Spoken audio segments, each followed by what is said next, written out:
എൻ്റെ വാരിയിൽ കർത്താവ് എടുത്തെറിഞ്ഞത് കേരളത്തിൽ നിന്ന് ഒരു 3600 കിലോമീറ്റർ മാറിയാണ്. എൻ്റെ വൈഫ് പഞ്ചാബി, എൻ്റെ വൈഫിൻ്റെ പേര് ജസ്മീത് കൗർ ഗോഖലെ. അപ്പോൾ ഇത്ര ധനിക കുടുംബത്തിനകത്തുണ്ടായിരുന്നവർ, രാഷ്ട്രീയ ബലത്തിന് രാഷ്ട്രീയ ബലം, സമ്പത്ത് ബലത്തിന് സമ്പത്ത് ബലം, എല്ലാ ബലമുണ്ടായിരുന്നു. വളരെ സ്ട്രോങ് ആയിട്ടുള്ളൊരു കുടുംബം. അവർ എങ്ങനെ യേശുവിനെ അറിഞ്ഞത് കേൾക്കണം. നീണ്ട 2.5-3 വർഷം പശുവിൻ്റെ തൊഴുത്തിനകത്ത് ഇന്നേക്ക് 18 വർഷങ്ങൾക്ക് മുമ്പ് കിടന്നു. ആ മതത്തിൻ്റെ ഗുരു അവരുടെ കർമ്മങ്ങളൊക്കെ ചെയ്തിട്ട് പറഞ്ഞു, 12-ാം മാസത്തിൽ നീലക്കളറിൽ ജനിച്ചു വീണ ഈ കൊച്ച് ശപിക്കപ്പെട്ട കൊച്ച, ഈ കൊച്ചിനെ ഒഴിവാക്കിയാൽ രക്ഷപ്പെടും. ഇന്ന നദിയിൽ കൊണ്ടുപോയി കുളിപ്പിച്ച് ശുദ്ധീകരിപ്പിച്ച് പുതിയ വസ്ത്രം ധരിപ്പിച്ച് അതേ നദിയിൽ മുക്കിക്കൊന്നു കളഞ്ഞാൽ നിങ്ങളുടെ വീടിന്റെ ശാപം മാറും. എന്റെ വൈഫിന്റെ കുടുംബത്തിന്റെ ചരിത്രത്തെ ദൈവം മാറ്റി.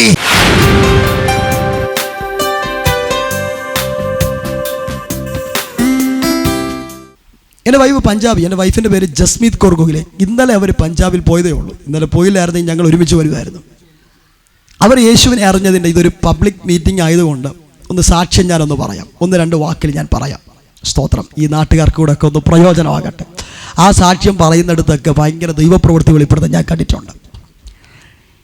യേശു ക്രിസ്തുവിനെ അറിയാൻ ഒരു സാധ്യതയും ഇല്ലാത്ത കുടുംബമായിരുന്നു എൻ്റെ വൈഫിൻ്റെ കുടുംബം. എൻ്റെ വൈഫിൻ്റെ പേര് ഞാൻ പറഞ്ഞു, ജസ്മീത് കൗർ ഗോഖലെ. എനിക്ക് 2 കുഞ്ഞുങ്ങളുണ്ട്. എൻ്റെ മൂത്ത കുഞ്ഞിൻ്റെ പേര് ജെനിസ്, രണ്ടാമത്തെ ആളുടെ പേര് ജനറ്റ് എന്നാണ്. സത്യം പറഞ്ഞാൽ എൻ്റെ അമ്മായിയപ്പൻ്റെ, എൻ്റെ അമ്മായി അമ്മയുടെ, എൻ്റെ അളിയൻ്റെയും എൻ്റെ സഹോദരിയുടെ, എൻ്റെ വൈഫിൻ്റെ സഹോദരിയുടെ പേരൊക്കെ പഠിക്കാൻ പാസ്റ്റർ ഞാൻ ഒത്തിരി കാലം എടുത്തു കേട്ടോ. സുധീഷിന് ഭയങ്കര ഈസിയാണ്, സജു പാസ്റ്റർ അല്ലേ, ഭയങ്കര ഈസിയാണ് പേര് വിളിക്കാൻ. എന്നാൽ എൻ്റെ അമ്മായിയപ്പൻ്റെ പേരെന്താണെന്നറിയാവോ? ഹർമിന്ദർ സിംഗ് കോഹ്ലി. എന്താണ് ഹർമിന്ദർ സിംഗ്? എൻ്റെ അമ്മായിയമ്മയുടെ പേരെന്ന് പറയുന്നത് രവീന്ദർ കൗർ ഗോഖലെ. എൻ്റെ അളിയൻ്റെ പേര് ഗുരുസിമ്രാൻ സിംഗ് കോഹ്ലി. എൻ്റെ വൈഫിൻ്റെ ചേച്ചിയുടെ പേര് രമൻപ്രീത്. ഇതൊക്കെ ഞാൻ ഓർമ്മിച്ച് പറയണമെങ്കിൽ പണ്ട് സ്കൂളിൽ പഠിക്കുമ്പോൾ പോലും ഇത്ര കഷ്ടപ്പെട്ടിട്ടില്ല പേര് പഠിക്കാൻ, ഓരോ വൊക്കാബുലറി പഠിക്കാൻ കഷ്ടപ്പെട്ടിട്ടില്ല. സ്തോത്രം. ആമേൻ. അവർ യേശുവിനെ അറിഞ്ഞത് ഒരു പ്രത്യേകമായ ഒരു സാഹചര്യത്തിൽ. യേശുവിനെ അറിയാൻ ഒരു സാധ്യതയും ഇല്ലാത്തൊരു കുടുംബം. എൻ്റെ വൈഫിൻ്റെ പിതാവിൻ്റെ വീട്ടുകാരൊക്കെ ബിസിനസ്സുകാരാണ്. അവർ താമസിക്കുന്നത് പഞ്ചാബ് ചണ്ഡീഗഡിൽ നിന്നൊരു 120 കിലോമീറ്റർ മാറി നങ്കൽ ഡാം എന്ന് പറഞ്ഞ സ്ഥലത്ത് താമസിക്കുന്നത്. നങ്കൽ ഡാം ഹിമാചലിനോട് ചേർന്ന് കിടക്കുന്ന ഒരു സ്ഥലമാണ്. ആ ദേശത്ത് അത്യാവശ്യം ഒരു ഉയർന്ന കുടുംബത്തിനകത്തുള്ളവർ, 3 ആഡംബരമായിട്ടുള്ള വീടുകൾ, ഓൾ ഇന്ത്യ മുഴുവനും ട്രാൻസ്പോർട്ടേഷൻ എന്ന് പറഞ്ഞാൽ സാധനങ്ങൾ അയക്കുന്ന ഒത്തിരി ലോറികൾ അവർക്കുണ്ടായിരുന്നു. കൾട്ടിവേഷൻ്റെ ബിസിനസ് ഉണ്ടായിരുന്നു. നങ്കൽ ഡാമിനകത്ത് സ്വന്തമായിട്ട് സിനിമ തിയേറ്റർ ഉണ്ടായിരുന്നു. 3 ഷോപ്പിംഗ് കോംപ്ലക്സ് ഉണ്ടായിരുന്നു. അപ്പോൾ ഇത്രയെല്ലാം ഒരു ബിസിനസ് മേഖലയിൽ നിന്നൊരു കുടുംബമാണ്. എൻ്റെ വൈഫിൻ്റെ മാതാവിൻ്റെ കുടുംബക്കാരെന്ന് പറഞ്ഞു കഴിഞ്ഞാൽ അവരെല്ലാവരും പൊളിറ്റിക്കൽ ലീഡേഴ്സായിരുന്നു. എൻ്റെ വൈഫിൻ്റെ അമ്മയുടെ അമ്മ BJPയിലെ ഒരു ഉയർന്ന ലീഡറായിരുന്നു. എൻ്റെ വൈഫിൻ്റെ അമ്മയുടെ കസിനാണ് ഇന്ത്യയുടെ മുൻ പ്രധാനമന്ത്രിയായിരുന്ന കഴിഞ്ഞ ദിവസം മരിച്ചുപോയ മൻമോഹൻ സിംഗ്. അപ്പോൾ രാജ്യത്തെ ഭരിച്ച ഭരണകർത്താക്കന്മാർ അവരുടെ കുടുംബത്തിനകത്തുണ്ടായിരുന്നു. അതാ ഞാൻ പറഞ്ഞു, അവർ യേശുവിനെ അറിയാൻ ഒരു സാധ്യതയില്ലായിരുന്നു. കാര്യം അറിയോ, ഏറ്റവും കൂടുതൽ ആൾക്കാർ പെന്തക്കോസ്തി വരുന്നത് രോഗിയായാലും വരത്തില്ല. ആ രോഗം വെച്ചുകൊണ്ട് കിംസിലും ഇവിടെ ഉള്ള പൈസ ഉണ്ടെങ്കിൽ എല്ലാ ഹോസ്പിറ്റലിൽ പോയി അതെല്ലാം അടിച്ച് തീർത്ത് അവസാനം അവരും കൈവിട്ട് കാര്യമാകുമ്പോഴാണ് ഇവിടെ വരുന്നത്. പറഞ്ഞേ, പെന്തക്കോസ് ചർച്ചയിൽ വരുന്നത്. അതാണ് നമ്മുടെ പെന്തക്കോസ് സഭകളൊക്കെ കുഞ്ഞു സഭകളായിട്ടിരിക്കുന്നത്. കാര്യം അറിയോ, അവർക്ക് വണ്ടിക്കൂലിക്ക് പൈസ നമ്മൾ കൊടുത്തു വിടണം. കാരണം കൊടുക്കേണ്ടടുത്തെല്ലാം കൊടുത്തിട്ട് കാലിയായിട്ടാണ് തീരുന്നത്. മനസ്സിലാകുന്നുണ്ടോ? പലരും ചോദിക്കും, ഞങ്ങളുടെ ചർച്ച് വലിയ ചർച്ചാണ്, ഞങ്ങളുടെ ചർച്ച് മെയിൻ റോഡിൽ ഇരിക്കുന്നു, ഭയങ്കര സംഭവമാണ്, കുരിശൊക്കെ ഉണ്ട്, വലിയ സംഭവം എന്നൊക്കെ പറഞ്ഞു. പക്ഷേ പെന്തക്കോസ് ചർച്ച് എന്താ ചെറുത്? ഇത് ചെറുതെന്ന് പറഞ്ഞാൽ ഇവിടെ വരുന്നവരെല്ലാം തകർന്ന് തരിപ്പണമായി വരുന്നവരാണ്. പിന്നെ ഇവിടെ നിന്ന് രക്ഷപ്പെട്ടു പോവുക. സ്വതന്ത്രം പറഞ്ഞേ, ഇത് ചെറിയ ചർച്ചാണെങ്കിലും ഇതിനകത്തൊരു രോഗി കാല് ചവിട്ടിക്കഴിഞ്ഞാൽ അവൻ്റെ രോഗം മാറും. ഇതിനകത്ത് ഭൂതമുള്ളവൻ കയറിക്കഴിഞ്ഞാൽ അവൻ്റെ ഭൂതം മാറിയിരിക്കും. ചർച്ചിൻ്റെ വലിപ്പത്തിലൊന്നും അല്ല കാര്യം, സഭയുടെ കോമ്പൗണ്ടിലൊന്നല്ല കാര്യം, അകത്ത് ചലിക്കുന്ന ദൈവപ്രവർത്തിക്കകത്താണ്. യേശുവിൻ്റെ നാമത്തിൽ. അപ്പോൾ ഇത്ര ധനിക കുടുംബത്തിനകത്തുണ്ടായിരുന്നവർ, രാഷ്ട്രീയ ബലത്തിന് രാഷ്ട്രീയ ബലം, സമ്പത്ത് ബലത്തിന് സമ്പത്ത് ബലം, എല്ലാ ബലമുണ്ടായിരുന്നു. വളരെ സ്ട്രോങ് ആയിട്ടുള്ളൊരു കുടുംബം. അവർ എങ്ങനെ യേശുവിനെ അറിഞ്ഞത് കേൾക്കണം. എൻ്റെ വൈഫിൻ്റെ പിതാവിന് മൂത്ത രണ്ട് ജ്യേഷ്ഠന്മാരുണ്ട്. അവരും ബിസിനസ്സുകാരായിരുന്നു. എന്നാൽ ബിസിനസ്സിനകത്ത് എൻ്റെ വൈഫിൻ്റെ പിതാവിൻ്റെ ജ്യേഷ്ഠന്മാർക്കില്ലാത്തൊരു വളർച്ച എൻ്റെ വൈഫിൻ്റെ പിതാവിനുണ്ടായി, അപ്പയ്ക്കുണ്ടായി. ഞാൻ ചോദിക്കട്ടെ, ഈ രക്തബന്ധങ്ങളോട് അസൂയ തോന്നാറുണ്ടോ? രക്തബന്ധങ്ങളോട് തമ്മിൽ അസൂയ തോന്നാറുണ്ട്? സഹോദരങ്ങളോട് അസൂയ തോന്നുമെന്ന് ഞാൻ ചോദിക്കുന്നത്. നമുക്ക് ഈ അസൂയ തോന്നുന്ന ആരോടാ തോന്നുന്നത്? ഈ അസൂയ എന്ന് പറയുന്നത് പുറത്തുള്ളവരോട് തോന്നുന്നതല്ല. അസൂയ ഏറ്റവും അടുത്തുള്ളവരോട് തോന്നുന്നതാണ് അസൂയ. നിങ്ങൾ ശ്രദ്ധിക്കണം. ഈ കുന്നത്തുകാൽ എന്ന് പറയുന്ന സ്ഥലം, ഇവിടുത്തെ ഏറ്റവും അടുത്ത സമീപത്തുള്ള ഏറ്റവും വലിയ സിറ്റി കുന്നത്തുകാലാണല്ലേ.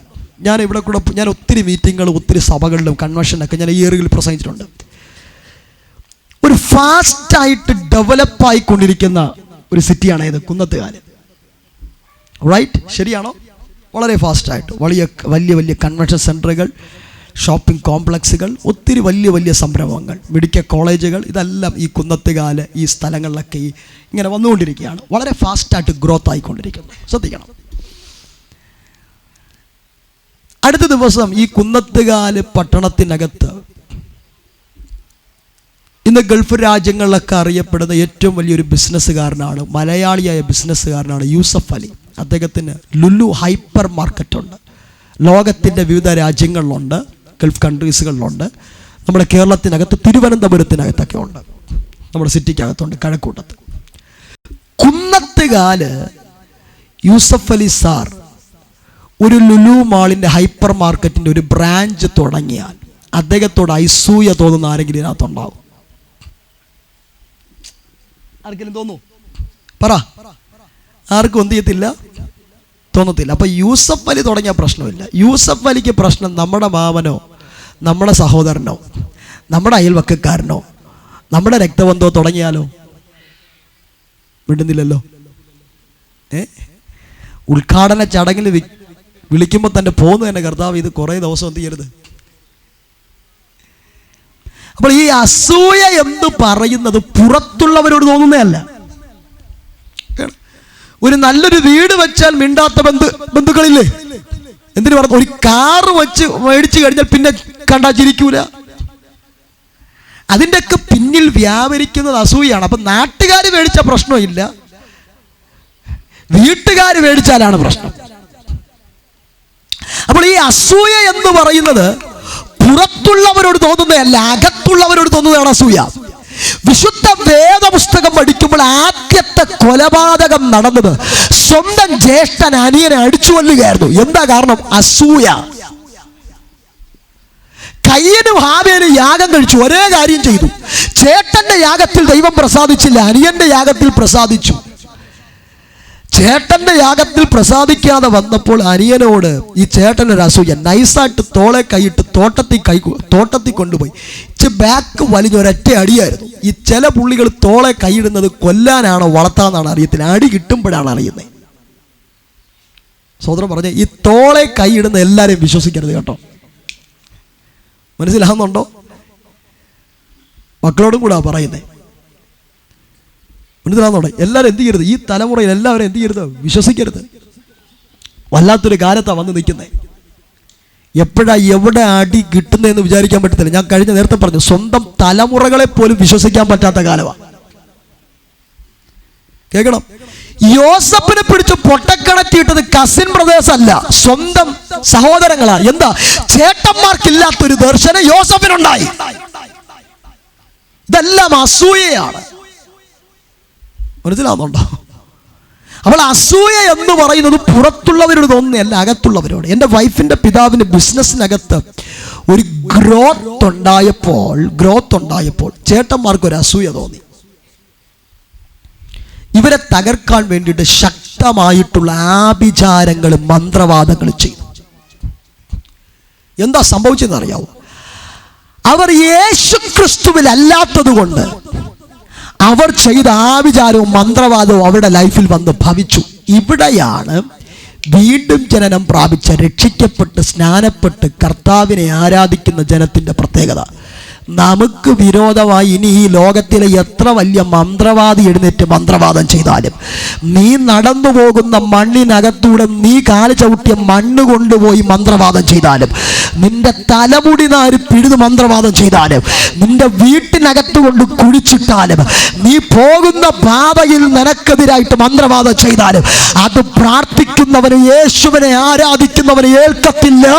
അവിടെയാണ് പ്രാർത്ഥിക്കുന്നവരുടെ പ്രത്യേകതയിരിക്കുന്നത്.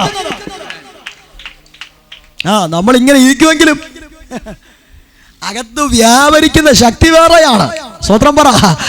അവൻ ആളിങ്ങനെ ഇരിക്കുമെങ്കിലും പാപ്പങ്ങളുടെ ഈ അമ്മച്ചിമാരെ കണ്ടു കഴിഞ്ഞാൽ ഇങ്ങനെ പാവം പോലെ ഇരിക്കുമെങ്കിലും അവരെന്ത് തകർക്കാൻ പറ്റത്തില്ല കേട്ടോ. അകത്ത് അത്യന്ത ശക്തി വഹിക്കുന്നവരാണ്. അവർക്കൊരു പക്ഷെ വലിയ വീടില്ലായിരിക്കാം, വലിയ കാറില്ലായിരിക്കാം, വലിയ ബംഗ്ലാവില്ലായിരിക്കാം, പക്ഷെ അവരെ തകർക്കാൻ പറ്റത്തില്ല, അവരെ ഒതുക്കാൻ പറ്റത്തില്ല. കാര്യം എന്താണെന്നറിയോ?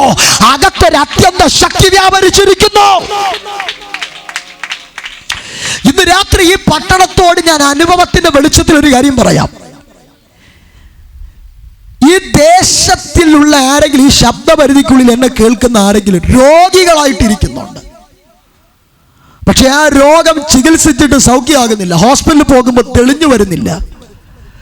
വീട്ടിനകത്ത് എന്നും ഒന്നുമാറി പ്രശ്നമുണ്ടെങ്കിൽ അത് സ്വാഭാവികമായി വന്നതല്ല. അതിൻ്റെ പിന്നിൽ പൈശാചിക തലവാണ്.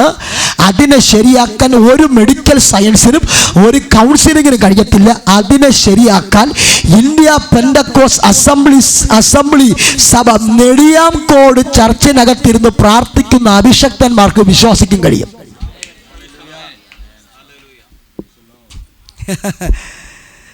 അതിനെ ശരിയാക്കാൻ ഈ നാട്ടുകാരോട് ഞാൻ പറയാം, അതിനെ ശരിയാക്കാൻ നിങ്ങൾ ഒത്തിരി വിഷയങ്ങളിലൂടെ, എനിക്കറിയാം ഒത്തിരി വിഷയങ്ങളിലൂടെ പോകുന്നവരുണ്ട്. ഒന്ന് മാറി പ്രശ്നം, സാമ്പത്തിക തകർച്ചകൾ, രോഗം, തലമുറ കൈവിട്ടു പോകുന്നു. അവൻ ഒന്ന് മാറി രോഗങ്ങൾ, ഹോസ്പിറ്റലിൽ പോകുമ്പോൾ രോഗമില്ല, വീട്ടിൽ വരുമ്പോൾ രോഗം, അവൻ ഭയം, അകത്ത് കയറിയ ഭയം, അവൻ ബാഡായിട്ടുള്ള സ്വപ്നങ്ങൾ, ഇതെല്ലാം പൈശാചിക തലമാണ്. നിങ്ങളുടെ പേരെന്തു ആയിക്കൊള്ളട്ടെ, നിങ്ങൾ ഏത് തലത്തിൽ ജീവിക്കുന്നവരാകട്ടെ, നിങ്ങളുടെ വിഷയത്തിന് മറുപടി വേണമെങ്കിൽ ഇന്ന് രാത്രി ഞാൻ പറയാം, ഈ സഭയ്ക്കകത്തോട്ട് കയറി വാ. നിന്റെ വിഷയത്തിന് മറുപടി ഉണ്ട്. അല്ലെങ്കിൽ നീ ഇരിക്കുന്ന ഇരിപ്പിനകത്തിരുന്ന് യേശുവേ എന്ന് പറ. നിനക്ക് വിരോധമായി എത്ര വലിയ വ്യക്തി, എത്ര വലിയ കൊല കെട്ടിയ മന്ത്രവാദം ചെയ്താലും അത് യേശുവിന്റെ നാമത്തിൽ ഈ രാത്രി അത് അഴിഞ്ഞു മാറും. ചുമ്മാ അവിടെ ഇവിടെ ഒന്നും പോയി സമയം കളയരുത്, പൈസ കാലിയാക്കരുത്. ചർച്ചിനകത്ത് കയറി വാ. വിടുതലുണ്ടോ? വിടുതലില്ല പാസ്റ്റേ? ഉണ്ട്. ടൈം വേസ്റ്റ് ചെയ്യരുത് കേട്ടോ. അപ്പോൾ എൻ്റെ വൈഫിനൊക്കെ പറ്റി, അവർ യേശു ക്രിസ്തുവിനല്ല, അവർക്ക് 10 ദൈവങ്ങളുണ്ട്, 10 ഗുരുക്കന്മാരുണ്ട്. സത്യം പറഞ്ഞാൽ പെന്തക്കോസുകാരായ നമുക്കാണ് ദൈവത്തിന് ദാരിദ്ര്യം ഒരാളെ ഉള്ളൂ. ദൈവത്തിന് ദാരിദ്ര്യമുണ്ട്, ഒറ്റ ആളേ ഉള്ളൂ. അതുകൊണ്ട് ആരെ ആരാധിക്കണം, എങ്ങോട്ട് പോകണമെന്ന് കൺഫ്യൂഷൻ ഇല്ല. ഇരിക്കുന്ന ഇരിപ്പിൽ ഇറങ്ങി വരുന്നൊരു ദൈവമുണ്ട്. സ്തോത്രം പറ. അവൻ വലിയ മണിമാളികളൊന്നും പണിതില്ലെങ്കിലും അതിനകത്തിറങ്ങാത്ത ദൈവം. ചാണകം ഒഴികെ തറയ്ക്കകത്തിരുന്ന് പ്രാർത്ഥിച്ചാലും അതിനകത്തിറങ്ങുന്ന ഒരു ദൈവമുണ്ട്. ഈ പന്തലിന്റെ കീഴെ ഇറങ്ങുന്ന ഒരു ദൈവമുണ്ട്. ആ ദൈവം ഇന്ന് രാത്രി ഇതിനകത്ത് വന്നിട്ടുണ്ട്.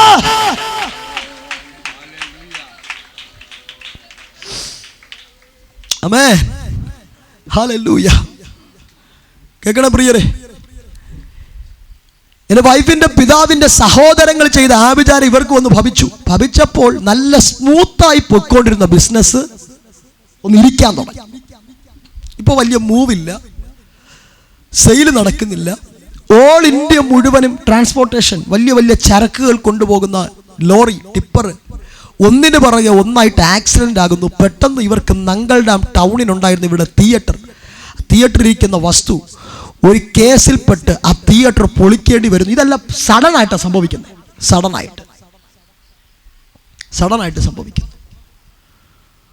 ഒന്ന് മാറി പ്രശ്നങ്ങൾ. ഭയങ്കര നന്നായിട്ട് മുന്നോട്ട് പോയവർ ഭയങ്കര പ്രശ്നം. വീട്ടിനകത്തിരിക്കാൻ പറ്റുന്നില്ല, ഷോപ്പിനകത്തിരിക്കാൻ പറ്റത്തില്ല. വീട്ടിൽ ഇരുന്ന് കഴിഞ്ഞാൽ എന്നറിയോ, വീടിൻ്റെ ചുമര് വെടിച്ചു കീറും. ചുമര് വെടിച്ചു കീറിയിട്ട് മനുഷ്യൻ്റെ പച്ച രക്തം ചുമരിനകത്തൂടെ ഒഴുകി വരും. ഷോപ്പിംഗ് കോംപ്ലക്സിനകത്ത് സെയിം അനുഭവം. ചുമര് വെടിച്ചു കീറി രക്തമൊഴുകി വരും. വീടിൻ്റെ ഏത് കോണിൽ നോക്കിയാലും പാമ്പ് പത്തി വിടർത്തി നിൽക്കും. ഞാൻ ചോദിക്കട്ടെ, ചുരുക്കം പറഞ്ഞാൽ ഒരു പ്രേതാലയം പോലെ. എത്ര വലിയ മണിമാളിക ആയിട്ടുള്ള വീടാണെങ്കിലും ചുമര് വെടിച്ചു കീറി രക്തം വരുന്നു, ഏത് കോണിലും പാമ്പാണെങ്കിൽ അവിടെ കിടന്നുറങ്ങാൻ പറ്റുമോ മാസ്റ്റർ? സമാധാനം പോയി. എല്ലാം വിൽക്കാൻ തുടങ്ങി. വീട് ഓരോന്നായിട്ട് വിൽക്കാൻ തുടങ്ങി. എല്ലാം വിൽക്കാൻ തുടങ്ങി. കൈവിട്ടെല്ലാം പോകുന്നു. ജീവിക്കാൻ നിവർത്തിയില്ല. കേൾക്കണേ പ്രിയരെ, നമുക്കെല്ലാം ഉള്ളപ്പോൾ എല്ലാവരും കാണും. ആ എല്ലാം നഷ്ടപ്പെടുമ്പോൾ ഒറ്റയ്ക്കേ കാണും. കുടുംബത്തിനകത്ത് എത്ര ധനികനുണ്ടെന്ന് പറഞ്ഞാലും എത്ര നേതാവുണ്ടെന്ന് പറഞ്ഞാലും ഒരുത്തനും നിന്റെ കഷ്ടതയ്ക്കകത്ത് കാണത്തില്ല.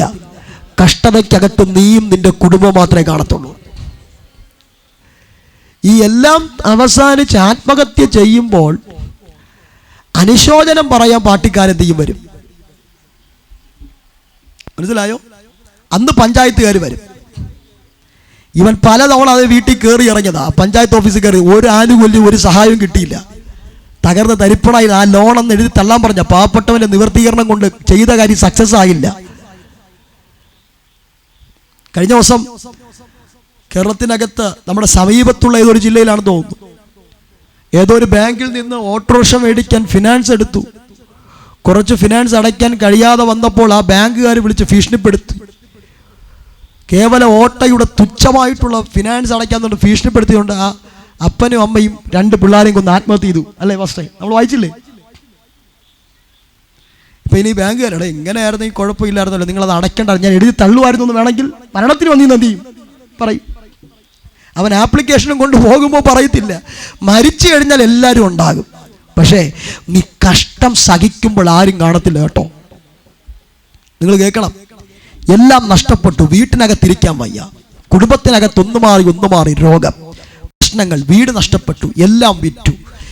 ഏത് പട്ടണത്തിനകത്ത് ധനികരായി കൊട്ടാരത്തിൽ ജീവിച്ചോ അതേ പട്ടണത്തിനകത്ത് അപ്പനും അമ്മയും 3 മക്കളും ഞങ്ങളുടെ പട്ടണത്തിനകത്ത് ബസ് സ്റ്റാൻഡിലും വഴിയോരത്തിലും കടത്തിണ്ണകളിലും കിടന്നുറങ്ങി.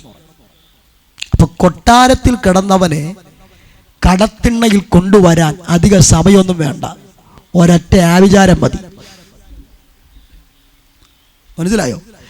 ഈ കടത്തിണ്ണകളിലും വഴിയോരത്തിലൊക്കെ കിടക്കുന്ന കാഴ്ച ഭർത്താവ് മരിച്ചുപോയൊരു വിധവയായ സ്ത്രീ കണ്ടപ്പോൾ ആ സ്ത്രീ പറഞ്ഞു, നിങ്ങൾ ഇവിടെ കിടക്കണ്ട, നിങ്ങൾ വന്ന് എൻ്റെ വീട്ടിനോട് ചേർന്ന് പശുവിൻ്റെ തൊഴുത്തുണ്ട്, പശുക്കൾ ചത്തുപോയി, വേണമെങ്കിൽ ആ തൊഴുത്തിൽ മറകെട്ടി ജീവിക്കാമെന്ന് പറഞ്ഞു. നീണ്ട 2.5-3 വർഷം പശുവിൻ്റെ തൊഴുത്തിനകത്ത് ഇന്നേക്ക് 18 വർഷങ്ങൾക്ക് മുമ്പ് കിടന്നു.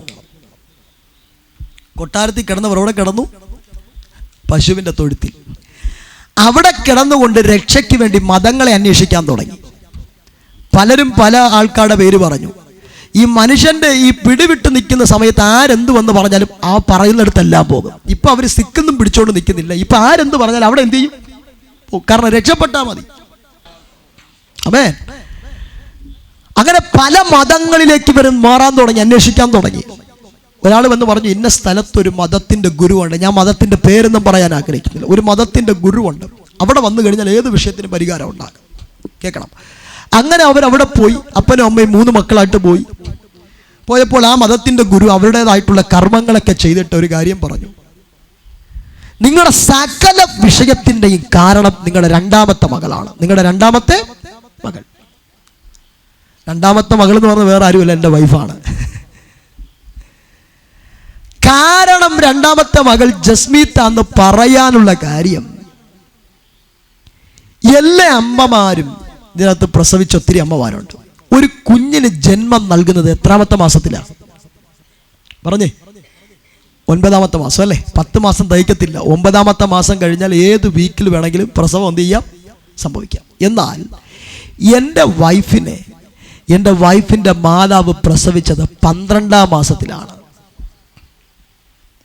12ാം മാസത്തിൽ ജനിച്ചു വീണത് വെളുത്ത കളറല്ല, ചോക്ലേറ്റ് കളറല്ല, ഇരുനിറമല്ല, കറുത്ത കളറല്ല, 12ാം മാസത്തിൽ നീല കളറിലാണ് അദ്ദേഹം ജനിച്ചു വീണേ. 4 വയസ്സ് വരെ നടക്കത്തില്ലായിരുന്നു. ആ മതത്തിൻ്റെ ഗുരു അവരുടെ കർമ്മങ്ങളൊക്കെ ചെയ്തിട്ട് പറഞ്ഞു, 12ാം മാസത്തിൽ നീല കളറിൽ ജനിച്ചു വീണ ഈ കൊച്ച് ശപിക്കപ്പെട്ട കൊച്ച, ഈ കൊച്ചിനെ ഒഴിവാക്കിയാൽ രക്ഷപ്പെടും. എന്നിട്ട് രക്ഷപ്പെടാനുള്ള പോംവഴി പറഞ്ഞു കൊടുത്തു. ഈ പഞ്ചാബ് എന്ന് പറഞ്ഞു കഴിഞ്ഞാൽ 5 നദി ചേർന്നതാണ് പഞ്ചാബ്. 5 നദിയാ. ഇന്ന സ്ഥലത്തൊരു നദിയുണ്ട്. ഈ ബാലികയായ ഈ കുഞ്ഞിനെ, അന്ന് എൻ്റെ വൈഫിന് 10-12 വയസ്സേ പ്രായമുള്ളൂ. ഈ ബാലികയായ ഈ കുഞ്ഞിനെ ഇന്ന നദിയിൽ കൊണ്ടുപോയി കുളിപ്പിച്ച് ശുദ്ധീകരിപ്പിച്ച് പുതിയ വസ്ത്രം ധരിപ്പിച്ച് അതേ നദിയിൽ മുക്കി കൊന്നു കളഞ്ഞാൽ നിങ്ങളുടെ വീടിന്റെ ശാപം മാറും. കണ്ടോ? ലോകത്തിന്റെ മതം ഒരു വീടിന്റെ ശാപം മാറാൻ, കഷ്ടത മാറാൻ പഠിപ്പിച്ചു വിട്ടത് ഒരമ്മ ജന്മം കൊടുത്ത സ്വന്തം കുഞ്ഞിനെ കൊന്നു കഴിഞ്ഞാൽ ശാപം മാറുമെന്ന്. ഇങ്ങനത്തെ സംഭവം നമ്മുടെ കേരളത്തിൽ നടന്നില്ലേ? നരബലി നടന്നില്ലേ? ഇന്നേക്ക് 3 വർഷങ്ങൾക്ക് മുമ്പ് ഇലന്തൂരിൽ ഒരു വീട്ടിനകത്ത് ഹോമങ്ങളും നരബലി, മനുഷ്യനെ പച്ചയ്ക്ക് വെട്ടിക്കൊന്ന് നരബലി ചെയ്തില്ലേ? ഇതെല്ലാം പൈശാചിക തലമാണ്. ഇന്ന് രാത്രി ഞാൻ പറയാം, നിന്റെ ശരീരത്തെ വേദനിപ്പിക്കുന്ന, നിന്റെ പൈസയെ പിടിക്കുന്ന ഏത് ഭാഗം പറഞ്ഞാലും അതെല്ലാം പൈശാചിക മണ്ഡലമാണ്. ചുമ്മാ അവിടെ പോയി സമയം വേസ്റ്റാക്കരുത്. ഇന്ന് രാത്രി ഇവിടെ കയറി വാ. നിങ്ങളുടെ പൈസ വേണ്ട, ഒന്നും വേണ്ട. ഇതിനകത്ത് കയറി വന്ന് യേശുവേ എന്ന് പറഞ്ഞാൽ മതി. നിന്റെ വിഷയത്തിന് വിടുതലുണ്ട്. എത്ര വലിയ ശാപമാണേലും അത് അടിയും. അടിയും. സ്വത്രം പറഞ്ഞേ, അഴിഞ്ഞു മാറിയിരിക്കും. ഇന്ന് രാത്രി ഇത് പറയുമ്പോൾ തന്നെ ഭയങ്കര വിടുതൽ നടന്നുകൊണ്ടിരിക്കുകയാണ് കേട്ടോ.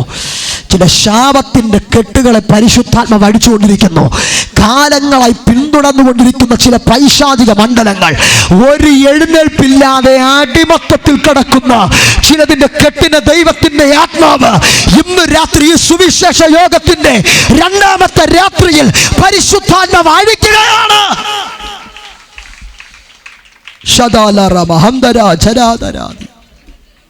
യേശുവിന്റെ നാമത്തിൽ എന്ത് സംഭവിച്ചെന്ന് കേൾക്കണോ പ്രിയരെ? ഈ ഒരുവന്റെ മേൽ പൈശാചിക ശക്തി വന്നു കഴിഞ്ഞാൽ എന്തും ചെയ്യും. പൈശാചിക ശക്തി വന്നു കഴിഞ്ഞാൽ എന്തും ചെയ്യും. കേൾക്കണം. എൻ്റെ വൈഫിനെ ആ ചെറിയ പ്രായത്തിൽ എൻ്റെ വൈഫിൻ്റെ അപ്പനും അമ്മയും കൂടെ ആ നദിയിൽ കൊണ്ടുപോയി കുളിപ്പിച്ച് ശുദ്ധീകരിപ്പിച്ചു, പുതിയ വസ്ത്രം ധരിപ്പിച്ചു. ആ നദിയിൽ പിടിച്ചു മുക്കാൻ ശരീരത്തിൽ തൊട്ടു. പക്ഷേ അമ്മയുടെ ഉദരത്തിനകത്ത് ഉരുവാകും മുമ്പ് സ്വർഗം കണ്ടതുകൊണ്ട് എൻ്റെ ദൈവം അനുവദിച്ചില്ല. എന്നാലും പെറ്റ അമ്മ ആ മന്ത്രവാദിയുടെ വാക്ക് കേട്ട് കുളിപ്പിച്ച് ശുദ്ധീകരിപ്പിച്ച് നദിയിൽ കൊണ്ടുപോയി പുതിയ വസ്ത്രം ഇട്ട് ശരീരത്തിൽ തൊടുന്നൊരവസ്ഥ വരെ എത്തി. ഇതാരെയും ചെയ്യുമോ? ഇതാ ഞാൻ പറഞ്ഞേ, ഒരു വ്യക്തിയുടെ ശരീരത്തിനകത്ത് പിശാച് വ്യാപരിച്ചാൽ അവന്റെ മനുഷ്യത്വം മാറും, എന്തും ചെയ്യും. അങ്ങനെ പിടിച്ചു തള്ളുന്ന മൂവ്മെന്റ് എത്തിയപ്പോൾ അകത്തൊരു ചിന്ത, ഞാൻ വിശ്വസിക്കുന്നു അന്ന് അവർ കർത്താവ് അറിഞ്ഞില്ലേലും തൊടാൻ ദൈവം സമ്മതിക്കാത്തതാ. ആ കുഞ്ഞ് കർത്താവിന്റെ വേലയ്ക്കുള്ളവളായതുകൊണ്ട്, അവൾ യേശുവിനെ പ്രസംഗിക്കേണ്ടതായതുകൊണ്ട് ഇന്ന് രാത്രിയിൽ തകർന്ന് തരിപ്പണമായി മരണത്തിന്റെ നിഴലിരിക്കുന്ന ആരെയും എന്നെ കേൾക്കുന്നുണ്ടെങ്കിൽ ഞാൻ ആത്മാവിൽ പറയാം, നിന്റെ പ്രാണന് ഹാനികരം സംഭവിക്കത്തില്ല. ദൈവം നിന്നെ കണ്ടിട്ടുണ്ടെങ്കിൽ മരണത്തിനകത്ത് നിന്ന് വലിച്ചുകൊണ്ട് വരവ്, പൈശാചികന്റെ പിടിയിൽ നിന്ന് വലിച്ചുകൊണ്ട് വരവ്, ഇരുട്ടിനകത്ത് നിന്ന് പിടിച്ചുകൊണ്ട് വരും. ഇന്ന് രാത്രി ഈ പട്ടണത്തോട് ദൈവാത്മാവ് പറയുന്നു, പിശാച് പിടിച്ചു കുരുക്കി വെച്ചിരിക്കുന്ന സകല പൈശാചിക മേഖലക്കകത്ത് നിന്ന് എന്റെ ദൈവം പിടിച്ചുകൊണ്ട് വരുമെന്ന് ഒന്ന് കരമടിച്ചൊന്ന് ആരാധിച്ചാട്ടെ. ഇന്ന് രാത്രി ചില തലമുറകളെ ആത്മാവ് തൊട്ടുകൊണ്ടിരിക്കുന്നു. ഈ ദൂത് ഞാൻ പറയുമ്പോൾ തന്നെ രോഗികൾ ഒന്ന് കരമടിച്ച് ആത്മനിറവിൽ അതാര മന ഹംദൽ പ്രഭാതന ഹംദൽ പ്രബല ഘടകജന ഷാദാ റവാഥാരി അൽഖമാനിയാധന രോഗശക്തികൾ ഈ രാത്രി അടിഞ്ഞു മാറട്ടെ. എൻ്റെ വൈഫിനെയും കൊണ്ട് തിരിച്ച് വീട്ടിൽ വന്നു, തൊഴുത്തിനകത്ത് വന്നു. അന്ന് രാത്രി എൻ്റെ വൈഫിൻ്റെ പിതാവ് സ്വർഗത്തിലേക്ക് കരമുയർത്തിയിട്ട് പറഞ്ഞു, ജീവിക്കുന്ന ദൈവം ആരെങ്കിലും ഉണ്ടെങ്കിൽ ഞങ്ങളെ രക്ഷിക്കണം, അല്ലെങ്കിൽ നാളെ രാവിലെ ആകുമ്പോൾ സൂസൈഡ് ചെയ്യും. ഈ തീരുമാനമെടുത്തിട്ട് വീട്ടിൽ കിടക്കുക. ഈ തീരുമാനമെടുത്ത് വീട്ടിൽ കിടന്നു. കേൾക്കണം. പിറ്റേ പ്രഭാതം രാവിലെ 5 മണിയായപ്പോൾ അവർ കിടക്കുന്ന തൊഴുത്തിന്റെ മറയിൽ വന്ന് ആരോ തട്ടുന്നു. മറ നീക്കി നോക്കിയപ്പോൾ കണ്ടു പരിചയമുള്ളൊരു മുഖം. ആ മനുഷ്യൻ ചോദിച്ചു, അകത്തോട്ട് കയറിക്കോട്ടെ. എൻ്റെ വൈഫിൻ്റെ പിതാവ് പറഞ്ഞു, കയറണ്ട, കാരണം കയറിക്കഴിഞ്ഞാൽ നിങ്ങൾക്ക് ഇട്ട് തരാൻ ഒരു ചെയർ പോലുമില്ല, ഒരു പാ പോലുമില്ല, അതുകൊണ്ട് അകത്ത് കയറണ്ട. എന്നാലും ആ മനുഷ്യൻ്റെ നിർബന്ധപ്രകാരം അകത്ത് കയറി. ഈ മനുഷ്യൻ ആരാന്നറിയാമോ? പണ്ട് ഇവർക്ക് ഷോപ്പിംഗ് കോംപ്ലക്സ് ഒക്കെ ഉണ്ടായിരുന്നപ്പോൾ അവിടെ സാധനം മേടിക്കാൻ വരുന്നൊരു മനുഷ്യനായിരുന്നു. അദ്ദേഹത്തെ ആ പട്ടണത്തിൽ ദൈവം അയച്ചൊരു മിഷണറിയാണ്. ഇവർക്ക് ഷോപ്പിംഗ് കോംപ്ലക്സ് ഒക്കെ ഉണ്ടായിരുന്നപ്പോൾ ആ കടയിൽ സാധനം മേടിക്കാൻ വരുമ്പോൾ അന്ന് ഈ ദൈവ മനുഷ്യൻ അവരോട് സുവിശേഷം പറയണമെന്ന് ആഗ്രഹം ഉണ്ടായിരുന്നു. പക്ഷേ ഇവരുടെ ഈ ഉയർന്ന പൊസിഷൻ കണ്ടപ്പോൾ പറയാൻ ഭയമായിരുന്നു. എന്നാൽ കഴിഞ്ഞ കുറെ കാലമായിട്ട് ഈ ദൈവ മനുഷ്യൻ ഈ കുടുംബത്തെ അന്വേഷിച്ച് നടക്കുകയായിരുന്നു. ആരോ പറഞ്ഞു ഇന്ന സ്ഥലത്ത് തൊഴുത്തി കിടക്കുകയാണ്. എന്നാലും വെളുപ്പാൻ രാവിലെ 5 മണിക്ക് ഏത് മിഷണറി ഏത് വീട്ടിലാണ് വരുന്നത്? ഇന്ന് രാത്രി ഞാൻ ആത്മാവിൽ പറയാം, ഒരു വീട്ടിനകത്ത് മരണം കയറുന്നതിന് മുന്നമേ ആ വീട്ടിൻ്റെ മരണത്തെ മാറ്റാൻ ദൈവം തൻ്റെ ദൂതന്മാരെ അയക്കും. ഈ സുവിശേഷ മഹായോഗത്തിന്റെ 2ാമത്തെ രാത്രിയിൽ ഞാൻ ആത്മാവിൽ പ്രവചിക്കുന്നു, ഈ പട്ടണത്തിനകത്ത് ചില വീടുകൾക്കകത്ത് കയറി വരുമെന്ന് പറയുന്ന ചില മരണത്തിന്റെ വ്യാപാരത്തെ ഈ സുവിശേഷ മഹായോഗ മുഖാന്തരം പരിശുദ്ധാത്മ മാറ്റാൻ പോവുകയാണ്. പിശാചിന്റെ പദ്ധതികൾ നടക്കത്തില്ല, ഒരു പൈശാചിക പദ്ധതികൾ നടക്കത്തില്ല. ഇന്ന് രാത്രി ഈ സുവിശേഷ യോഗം മരണത്തെ മാറ്റുന്ന യോഗമാണ്. യേശുവിന്റെ ജീവൻ വ്യാപരിക്കുന്ന യോഗമാണ്. ആ ദൈവ മനുഷ്യൻ ചോദിച്ചു, എന്താ നിങ്ങളുടെ പ്രശ്നം, എന്താ പറ്റി? അവർ പ്രശ്നം വിവരിച്ചു. അപ്പോൾ ആ മനുഷ്യൻ പറഞ്ഞു, ഈ പ്രശ്നത്തേക്ക് മാറ്റാൻ ഒരാൾക്ക് പറ്റും. അവർ ചോദിച്ചു, ആർക്ക് പറ്റും? ആ ദൈവ മനുഷ്യൻ പറഞ്ഞു, യേശുവിന് കഴിയും. ആർക്ക് പറ്റും? യേശുവിന് കഴിയും. യേശുവിന് കഴിയുമെന്ന് പറഞ്ഞപ്പോൾ എൻ്റെ വൈഫിൻ്റെ പിതാവ് ചോദിച്ചത്, യേശു അദ്ദേഹം എവിടെ താമസിക്കുന്നു, എന്ത് ജോലി ചെയ്യുന്നു എന്ന് പറഞ്ഞാൽ ഇന്നേക്ക് 18 വർഷങ്ങൾക്ക് മുമ്പ് യേശു എന്നുള്ള പേര് ആദ്യമായിട്ട് കേൾക്കുക. പക്ഷെ യേശു എന്നുള്ള നാമം ആ വീട്ടിനകത്ത് മുഴങ്ങിയപ്പോൾ ആ വീടിനെ അടക്കി ഭരിച്ചുകൊണ്ടിരുന്ന പൈശാചിക ശക്തികളെ ഇളകി മറിഞ്ഞെങ്കിൽ ഇന്ന് രാത്രി ഞാൻ ആത്മാവിൽ പറയാം, ഈ പട്ടണത്തിനകത്ത് യേശു യേശു എന്നുള്ള നാമം ആവർത്തിക്കപ്പെടുമ്പോൾ തന്നെ ഈ ദേശത്ത് ആമേൻ കുടികൊത്തി വാണുകൊണ്ടിരിക്കുന്ന പൈശാചിക ശക്തികൾ ഇളകിയിട്ട് വലിയ ദൈവപ്രവൃത്തി ഇന്ന് രാത്രി വെളിപ്പെടാൻ പോകുകയാണ്. അന്ന് ആ കുടുംബത്തിന്റെ ചരിത്രം മാറിയത് ഇന്ന് രാത്രി ഞാൻ ആത്മാവിൽ പറയാം, എന്റെ വൈഫിന്റെ കുടുംബത്തിന്റെ ചരിത്രത്തെ ദൈവം മാറ്റി മരണത്തിന്റെ സ്ഥാനത്ത് ജീവൻ കൊണ്ടുവന്നെങ്കിൽ ഇന്ന് രാത്രി ഞാൻ ആത്മാവിൽ പറയാം, ഈ പട്ടണത്തിനകത്ത് ഇന്ന് രാത്രി യേശുവിന്റെ ജീവൻ വ്യാപരിക്കുകയാണ്.